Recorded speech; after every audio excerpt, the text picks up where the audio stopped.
हरे कृष्णा। तीसरा स्कंद 31वां अध्याय श्लोक नंबर 9 से हम इस चैप्टर को कंटिन्यू करेंगे।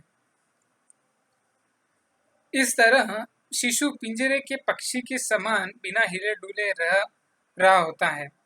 उस समय यदि शिशु भाग्यवान हुआ तो उसे विगत 100 जन्मों के कष्ट स्मरण हो आते हैं और वह दुखों से आहे भरता हुआ भला इसी दशा में मन शांति कैसे संभव है। तात्पर्य: जन्म के बाद शिशु भले ही विगत जीवन के कष्टों को भूल जाए, किंतु जब हम बड़े हो जाते हैं तब श्रीमद् भागवतम जैसे प्रामाणिक शास्त्रों को पढ़कर इतना तो समझ ही सकते हैं कि जन्म तथा मृत्यु के समय कितनी यातनाएं भोगनी पड़ती है। यदि शास्त्रों में हमारा विश्वास नहीं तो अलग बात है, किंतु यदि ऐसे शास्त्रों का प्रमाण हम विश्वास है तो हमें अगले जन्म में इससे मुक्त होने की तैयारी करनी चाहिए। ऐसा इसी मनुष्य जीवन में संभव है। जो इन संकेतों की परवाह नहीं करता वह आत्मघात करता है। कहा गया है कि मनुष्य जीवन ही माया के अंधकार को या भवसागर को पार करने का एकमात्र साधन है।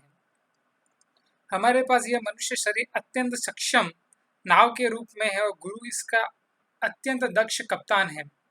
शास्त्रीय आदेश अनुकूल हवाओं के समान है। यदि इन सारी सुविधा के रहते हुए भी हम अज्ञान के सागर को पार नहीं कर पाते तो हम जानबूझकर आत्मघात कर रहे होते हैं। 10वां श्लोक। इस प्रकार गर्भदान के पश्चात 7वें मास में चेतना विकसित होने पर यह शिशु उन हवाओं द्वारा चलायमान रहता है जो भ्रूण को प्रसव के कुछ सप्ताह पूर्व से दबाती रहती है। वह उसी पेट की गंदगी से उत्पन्न कीड़ों के समान एक स्थान पर नहीं रह सकता। तात्पर्य: 7वें मास के बाद शिशु शारीरिक वायु से हिलने डुलने लगता है, एक ही स्थान पर नहीं रह आता, क्योंकि प्रसव के पूर्व सारा योनि तंत्र शिथिल पड़ जाता है। यहाँ पर कीड़ों को सोदर कहा गया है। सोदर का वास्तविक अर्थ है एक ही माता से उत्पन्न। चूंकि शिशु माता के गर्भ से उत्पन्न होता है और कीड़े भी उसी माता के गर्भ के भीतर सड़न से उत्पन्न होते हैं, अतः शिशु तथा कीड़े वास्तव में भाई भाई है। हम मनुष्य में भ्रातृत्व स्थापित करने के लिए उत्सुक रहते हैं, किंतु हमें कीड़ों को भी अपना भाई मानना चाहिए। अन्य प्राणियों की तो बात ही कुछ और। अतः हमें समस्त प्राणियों के प्रति चिंतित रहना चाहिए। श्लोक नंबर 11। इस भयभीत अवस्था में भौतिक अवयवों के साथ आवरण से बंधा हुआ जीव हाथ जोड़कर भगवान से याचना करता है जिन्होंने उसे इसी स्थिति में ला रखा है।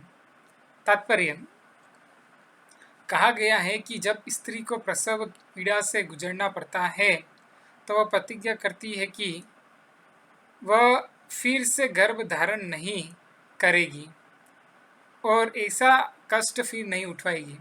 इसी तरह से जब किसी का अस्पताल में ऑपरेशन होता है तो रोगी प्रतिज्ञा करता है कि अब वो ऐसा कार्य नहीं करेगा जिससे वह बीमार पड़े और फिर ऑपरेशन कराना पड़े। या जब कोई व्यक्ति संकट में होता है तो प्रतिज्ञा करता है कि वह पुनः ऐसी भूल नहीं करेगा जिससे संकट में पड़े। इसी तरह जब जीव नारकी अवस्था में को प्रारंभ होता है तो वह भगवान से प्रार्थना करता है कि पुनः पाप कर्म नहीं करेगा जिससे वह माँ के गर्भ में जाकर जन्म मृत्यु के चक्र में पड़े। गर्भ के भीतर नारकी अवस्था में जीव पुनः जन्म लेने से भयभीत रहता है, किंतु जब वह गर्भ से बाहर आ जाता है, जब वह अपनी पूरी जवानी में और स्वस्थ होता है तो वह सब कुछ भूल जाता है और पुनः पुनः वही पाप करता है जिनके लिए उसे इस भयावह स्थिति में रखा गया था। श्लोक नंबर 12। जीव कहता है, मैं भगवान के चरण कमल की शरण ग्रहण करता हूँ जो अपने विभिन्न नित्य स्वरूपों में प्रकट होते हैं और इस भूतल पर घूमते रहते हैं। मैं उन्हीं की शरण ग्रहण करता हूँ क्योंकि वे ही मुझे निर्भय कर सकते हैं और उन्हीं से मुझे यह जीवन अवस्था प्राप्त हुई है जो मेरे अपवित्र कार्यों के सर्वदा अनुरूप है। तात्पर्य: चल चरण चरणारविंदम शब्द भगवान का सूचक है।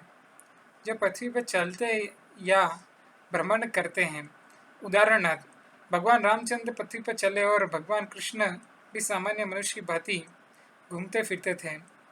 अतः यह प्रार्थना उन भगवान से की जाती है जो इस पृथ्वी पर या ब्रह्मांड के किसी भी भाग पर साधुओं की रक्षा करने तथा असाधुओं को नष्ट करने के लिए अवतरित होते हैं। भगवद गीता में इसकी पुष्टि हुई है। और जब जब धर्म का ह्रास होता है और अधर्म की वृद्धि होती है, तो भगवान सत्पुरुषों की रक्षा करने तथा असाधुओं को मारने के लिए अवतरित होते हैं। इस श्लोक से भगवान कृष्ण का संकेत मिलता है। इस श्लोक की अन्य विशेषता है कि भगवान इच्छाएं अर्थात स्वेच्छा से आते हैं, जैसा कि भगवद गीता में पुष्टि हुई है। संभवात मैया, मैं अपनी इच्छा से अपनी अंतरंग शक्ति से प्रकट होता हूँ। वे प्रकृति के नियमों से बाध्य नहीं आते हैं, होकर नहीं आते हैं। यहाँ पर इच्छा कहा गया है। वे कोई स्वरूप धारण नहीं करते, जैसा कि निर्विशेषवादी सोचते हैं। क्योंकि वे स्वेच्छा से आते हैं, अतः वह जिस रूप में अवतरित होते हैं वे सनातन रूप है। जिस तरह परमेश्वर जीव को भयावह स्थिति में ढालता है, उसी तरह वह उसका उद्धार भी करता है। अतः मनुष्य को चाहिए कि कृष्ण के चरण कमलों की ही शरण में जाएं। कृष्ण चाहते हैं कि प्रत्येक वस्तु को त्यागो और मेरी शरण में आओ। भगवद गीता में भी कहा गया है कि जो उनके पास चला जाता है वह संसार में पुनः शरीर धारण करने नहीं आता, अपितु भगवान के धाम जाता है जहाँ से उसे कभी लौटना नहीं होता। श्लोक नंबर 13। मैं विशुद्ध आत्मा अपने कर्म के द्वारा बंधा हुआ माया की व्यवस्थावश इस समय अपनी माता के घर में पड़ा हुआ हूँ। मैं उन भगवान को नमस्कार करता हूँ जो यहाँ मेरे साथ है, किंतु जो अप्रभावित है और अपरिवर्तनशील है। वे असीमित है, किंतु संतप्त हृदय में देखे जाते हैं। मैं उन्हें सादर नमस्कार करता हूँ। तात्पर्य पिछले श्लोक में आया है कि जीवात्मा कहता है मैं परमेश्वर की शरण ग्रहण करता हूँ। फलतः स्वाभाविक रूप से जीवात्मा परमात्मा का आश्रित सेवक है। परमात्मा तथा जीवात्मा एक ही शरीर में बैठे हैं, जैसा कि उपनिषद का कथन है। वे मित्र के रूप में बैठे हैं। एक तो कष्ट भोग रहा है, दूसरे कष्टों के सर्वदा विलग है। इस श्लोक में विशुद्धम अविकारम अखंडम बोध्यम आया है। इसका अर्थ है कि परमात्मा समस्त कल्मश से सदैव दूर रहता है। शरीर होने के कारण जीव कल्मशग्रस्त है और कष्ट उठाता है, किंतु इसका अर्थ यह नहीं कि चूंकि भगवान भी उनके साथ हैं, इसलिए भगवान के भी भौतिक शरीर है। वे अविकारम अर्थात परिवर्तन रहित हैं। वे सदैव एक से रहते हैं, किंतु दुर्भाग्यवश मायावादी चिंतक अपने अशुद्ध हृदय के कारण नहीं जान पाते कि परमात्मा व्यष्टि आत्मा से भिन्न है। यहाँ पर कहा गया है कि आतप्यमान हृदय अवासितम, वे प्रत्येक जीव के हृदय में, किंतु वे केवल संतप्त आत्मा द्वारा ही अनुभव गम्य है। व्यष्टि आत्मा संतप्त रहता है कि उसने अपनी स्वाभाविक स्थिति भुला दी, परमात्मा से तदाकार होना चाहा तथा प्रकृति पर अधिकार जताने का भरकस प्रयत्न किया। साथ ही उससे परमात्मा का दर्शन होता है, जैसा कि भगवद गीता में पुष्टि हुई है कि अनेक जन्मों के बाद बद्ध जीव को यह ज्ञात होता है कि वासुदेव महान है, वही स्वामी है, वही भगवान है। व्यष्टि आत्मा सेवक है, अतः वह भगवान की शरण में जाता है। उस समय वह महात्मा या महान आत्मा हो जाता है। अतः ऐसे भाग्यवान जीव जो अपनी माता के गर्भ में ही ऐसा ज्ञान प्राप्त कर लेता है, उसकी मुक्ति निश्चित है। हरे कृष्ण।